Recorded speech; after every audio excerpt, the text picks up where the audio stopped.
ز حادثات جهانم همین خوش آمد و بس، که خوب و زشت و بد روزگار در گذر است.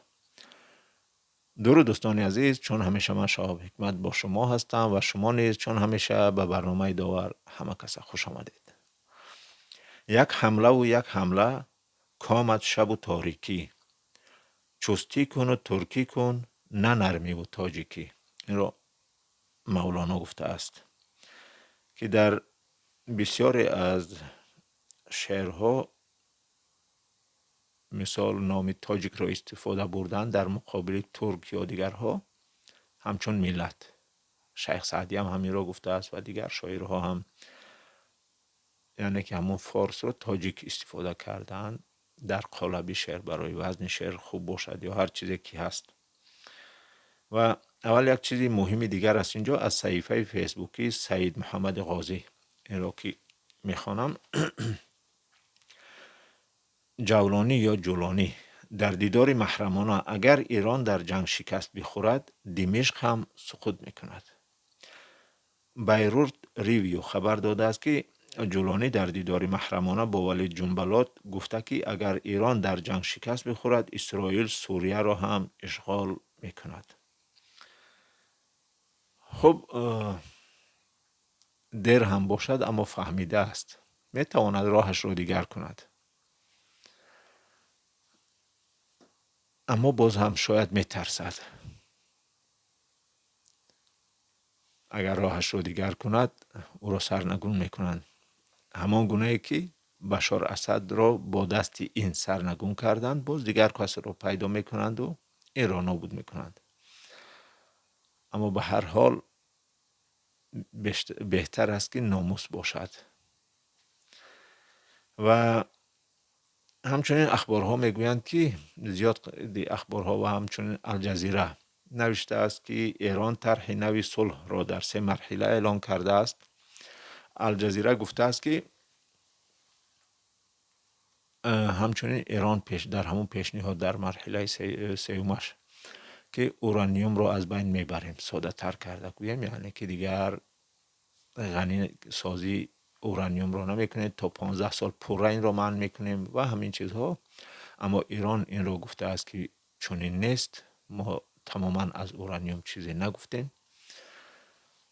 و رئیس جمهور امریکا جناب ترامپ باشد گفته است که ایران پیشنهاد کرده است اما هنوز من اون را نخواندم و ممکن است ما اون را قبول نکنیم. نخوانده است، نمیداند چی است، اما قبول نمیکند، چون آنها حتی نه اینکه 95% 100% میخواهند اون چیزی را که به منفعتشان است بگیرند، هیچ چیزی را قبول ندارند و تنگه هرمز را ما با زور باز میسازیم گفته است.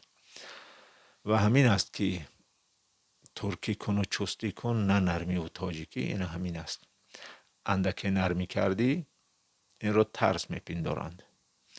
و قرآن هم همین را گفتگی است که اگر یک کس به تو ضرر میرساند، از اول این کار نکن، گناه نمیگیری. یعنی در جواب هم کار کردی گناه است، او را بفهمان. اما نفهمید، همون قدر بکن که او کرده است، در جواب همون قدر بکن. اما باز هم نفهمید، به قدری فهمیو، یعنی که تا همون درجه، تا وقتی که بفهمد. و درستتر و بهترینش همین است. اما نرمی کردن یک بار و 2 بار و 3 بار این از حد میگذرد. باید که چیزی را قبول نکنی وقتی قدرت داری، وقتی که میتوانی.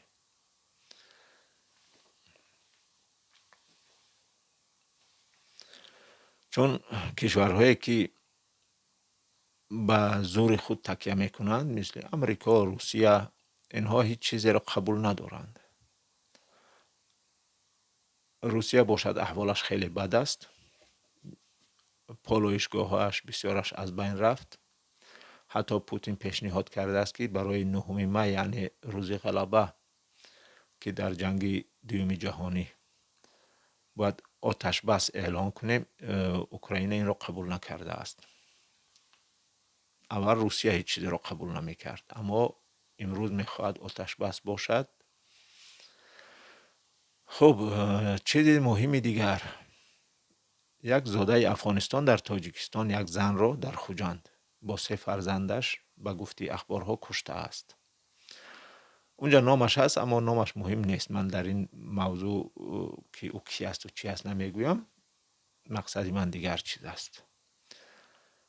و در رسانه ها شخصان الوحیده وقتی کامنت می نویسند تمام مردم افغانستان را بد میگویند، گویا که همه آنها چنین هستند. کشور ما یعنی تاجیکستان از 10 میلیون اهالیش نزدیک 3 میلیون مهاجر است. یعنی که هر کشور 3 تقسیم مثال می شود: بازنشسته ها، کودک ها، زیر سن و نیروی کاری. همون از 3 یک حصهش، همین از 3 یک حصه تاجیکستان مهاجر است. یعنی که در تاجیکستان کار نیست، فقط غیر همون بازارها، گردش پول بازارها از حسابی همون مهاجرها است. همون ظلمی که به سر مردم مهاجر در روسیه می شود، مردم ما این رو می دانند، در خودشان احساس کردند. اما وقتی که یک کس در تاجیکستان، یک شهروند دیگر کشور یک کار کرد، پیش از همه افغانستان، اینها فراموش می شود که نسبت خود ما در روسیه چی می شود. بیگناه تهمت می کنند و تمام بدگویی را نسبت مردم افغانستان می کنند. و با گفت اخبارها او غیر قانونی اونجا زندگی می کرده است. وقتی که او غیر قانونی زندگی می کند، او را کی مجبور کرد غیر قانونی زندگی کند؟ برای چی؟ برایش قانونی اجازت ندادید.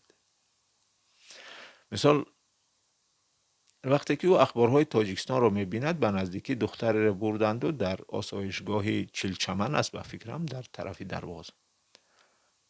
کارمندان دولت برای استراحت دخترها را می برند.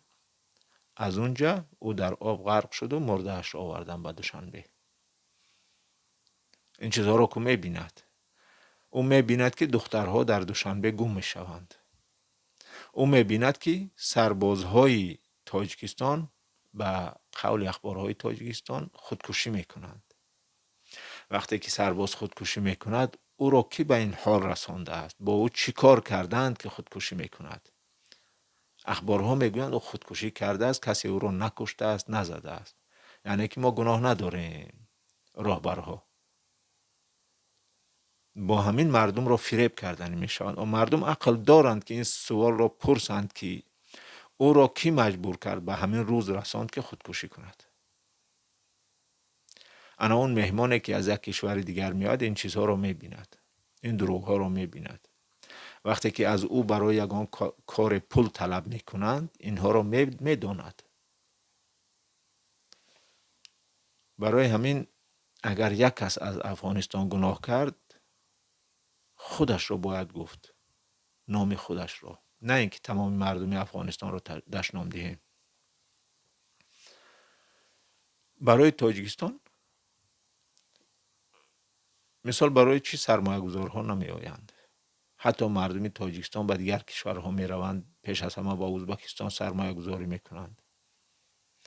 بابک زنجانی از ایران بود، چند سال پیش 2 میلیاردش را گرفتند با دلار، برنگرداندند در تاجیکستان. این چیزها مردم فراموش نکرده است و می دانند. اگر در تاجیکستان این کارها نمی شد، نه فقط از مهمان ها و از دیگر کشورها، شهروندهای تاجیکستان را هم همین کار را میکنند، به سری آنها همین بلاها را میارند. اگر چنین میبود سرمایه گذارها می آمدند. مثال به زاده های افغانستان در اروپا زیاد هستند، تجارت دارند، کار میکنند، خیلی زیاد هستند، میلیون ها دارند. همچنین به شهروندان ایران پاسپورت تاجیکی داده شود که در تاجیکستان کارخانه ها بسازند، رفت و آمدشان به کشورهای سابق شوروی آسان شود، کار کرده توانند. در تاجیکستان وقتی شرکت داشته باشد مالیات یا انداز به تاجیکستان می سپارد. مردم افغانستان در مرز افغانستان و تاجیکستان از طرف تاجیکستان بسازد، یک قسم کارگرها را از افغانستان هم بیارند، در همونجا زندگی کنند، کار کنند، در همون کارخانه جا داشته باشند. برای هر دو طرف خوب است. محصولاتشان را به تاجیکستان فروشند، به افغانستان فروشند. یا ورزشگرهای افغانستان و ایران را در تاجیکستان پس برده‌اند، شهروند تاجیکستان باشند که یگان دشواری از جهت زبانی نیست. در کشورهای سابق شوروی رفته هنرنمایی کنند از نام تاجیکستان، چون در اونجا شرایط نیست، دشوار است برای رفتن یگانجا. مثال مردم، من اخبارها را اهمیت میدیم که چی می نویسد کامنت ها را. وقتی که ایران قدرت دارد در روبروی امریکا می ایستد، مردم از ایران پشتیبانی می کنند. ما هم ایرانی هستیم. اما افغانستان هم همون تاجیک است، همون ایرانی است. اینها را دشنام میدهند چون اینها شرایطشان بد است. همین از انسان دور نمی بیند، اندک اندیشه نمی کند. اما برای ما باید که چه افغانستان، چه ایران، چه سمرقند و بخارا همش برابر باشد. نه اینکه وقتی که یک طرف که قدرت دارد برای ما خوب باشد و اونش که ضعیف است، شرایطش بد از زندگی خوب ندارد، اینها بد باشند، دشمن باشند.